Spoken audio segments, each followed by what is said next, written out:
right, risers. Now let's get started on the judgment. We discussed this on the first video, how being so judgmental of your own self, how it can block self-love. Um, Being judgmental in general is not a good attribute. We're not supposed to judge others, and we're definitely not supposed to judge ourselves harshly. So it's important to stop negatively judging yourself, and it definitely can increase self-esteem. Many people are afraid of being judged negatively to others. However, they overlook the negative judgment coming from themselves. Negative judgment is damaging mentally, emotionally, physically, psychologically. All sorts of problems can arise when you're being extra judgmental. Not only does it damage your self-esteem, it can be associated with anxiety, depression, so you can prevent these issues just by hearing me out, okay? And just do a checklist, a mental inventory filled checklist to see if you have negative self-judgment, okay? Because it can be a habit. It's something that you can do so much it can become automatic. You need to get out of that habit. Stopping the negative self-judgment is about changing your thought patterns, changing your words, having powerful words and positive words, not negative words and dark words. Catch your negative thoughts and words. Pay attention and stop. Okay? Stop it right in the tracks and resist it. Resist the habit of calling yourself stupid and ugly and impotent and dumb. It's just like, come on. Why are you beating your own self down? Challenge yourself to replace those negative words with positive thoughts and words. Practice mindfulness, okay? And being in the present moment. Practice being positive and say something good about yourself. Put a sticky note on your mirror when you brush your teeth in the morning that has affirmations of positivity. Read them and say them out loud, okay? Failure in one situation doesn't mean that you're a total failure. You make a mistake, why would you call yourself stupid? Because you're not. Instead of saying things like that, say, you know what, I really didn't know how to do that, but wow, you know what? I messed up, but I know how to do that now. Whew. Glad I learned that. Don't believe your negative thoughts. The more you talk or think about yourself in a negative light or a negative way, the more you're going to believe it. You're going to sell your own self these wolf tickets. And now it's becoming a habit. Now you're acting like you're stupid and you feel like you're stupid and you've become stupid. And I know it sounds crazy, but our words are powerful. Our words speak life and they speak death and they can form empires and they can put you under the bridge, right? With no shoes and cold and nothing to eat, all because of your thoughts that's in your head. And then it comes out of the mouth. And then when it comes out of the mouth, and it all kind of connects together. You have to have many positive things to say and keep the positive things kind of rotating and flowing in your mind. Love yourself in your entirety. You're valuable as a whole person, including your imperfections. Treat yourself as you were your best friend. See, some people don't even know how to be friends to others because they don't know how to be friends to themselves. This is very important. Other friends will come and go, but you're guaranteed to stick around to yourself because you're stuck with yourself, right?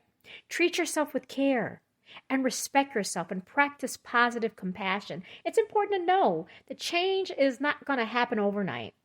Stopping the negative self-judgment will take effort. It's going to take a commitment on your part, a made-up mind to say, this is not easy, but I'm going to take it each second, each minute, each hour, each day, each week, each month, each year at a time until I transform myself into a very positive being. I refuse to continue to think negative and be negative. Okay? And so being judgmental is very unhealthy. Okay? We've just gotten on that part. But now we're definitely going to move forward on the root causes on being so harsh and judgmental to ourselves. Okay? These things are formed early on All of these issues that we all have universally start childhood. It doesn't start as an adult. It starts from a child and it progresses until adulthood. So this is important, if we have small children to stay on them so that we can prevent unnecessary hardship for them. But us, the ones as adults that don't know any better, who says we have to stay stuck in that rut? We can transform our lives at 16 years old all the way to 61, and 61 to 100, and 100 to 101. As long as you're alive and there's breath in your lungs, you can change your life around. Okay? So stay tuned. We're going to move forward to judgment and the root causes to judgment. All right? Hang in there, risers. All right, risers. Let's get started on tackling this judgment, okay? I don't think that many of us are aware of how we definitely self-judge. We're not aware of how often we judge ourselves and how bad we judge ourselves, how wrong or inadequate we judge ourselves. I want to ask you today, are you aware of how you end up feeling as a result of your own self-judgments? An example, I'm such a jerk. How could I have said that? I'm a loser. I'll never get anywhere. I'm so stupid. I should have learned this by now. I don't fit in. I don't belong with these people. All of these words permanently and emotionally damage us over time. It makes us feel unlovable, right? We're abusing ourselves. Abuse is not putting always a fist. Sometimes it's mental and emotional and internal. So self-judgment, I think, is a problem that we all have. Pointing out the causes to this. I know a lot of it comes from lack of confidence. Definitely probably rooted generally from childhood. These generational curses that have been passed down from generation to generation. From our parents and our parents' parents and their parents. They didn't know any better. And so now we're here. You're here in present day and we're so lost, we're so messed up, we don't even know where to start because we ourselves weren't taught. So now it's time. It's time to reevaluate ourselves and figure out why so much self-judgment follows the lack of action, and it results in more anxiety. Until we create a situation or solution where we can completely unstuck ourselves from this miserable lifestyle, it's never going to get any better. Let's start by being a witness. When self-judgment arises, let's mentally shift gears. Step out of the conversation you're having with yourself. Don't engage these negative thoughts. I think we said this on the other video. It's practice. You hear a song on the radio and they'll have the chorus playing and they'll have it on repeat. By the time you hear it repeating on the third or fourth time, you've memorized this song. You know this song backwards and forwards. You got your hands in the air, you got your eyes closed, you're feeling it. You know the lyrics. It's all in your head, right? Well, let's do that when it comes to thinking positive, not being judgmental. I'm so stupid. Let's reinforce and say, I'm so smart. I can't do this. Destroy that thought. I can and I will do this.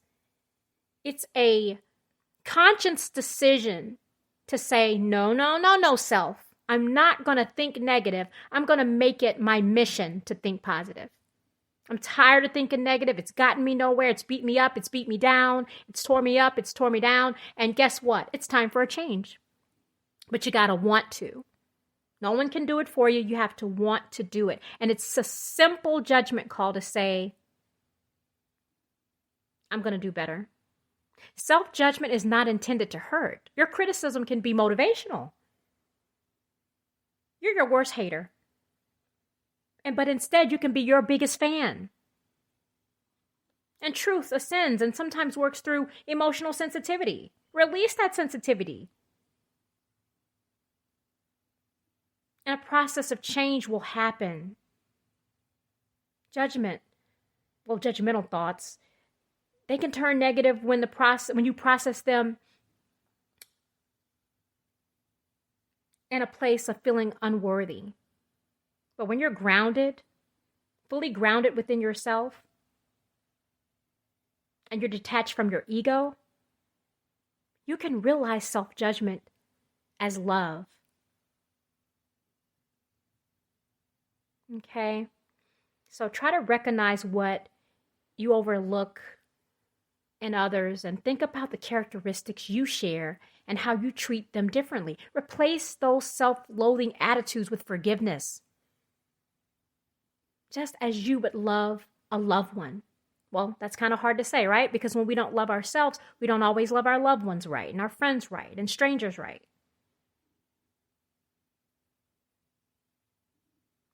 Okay. Well, look here, you guys. I've covered that particular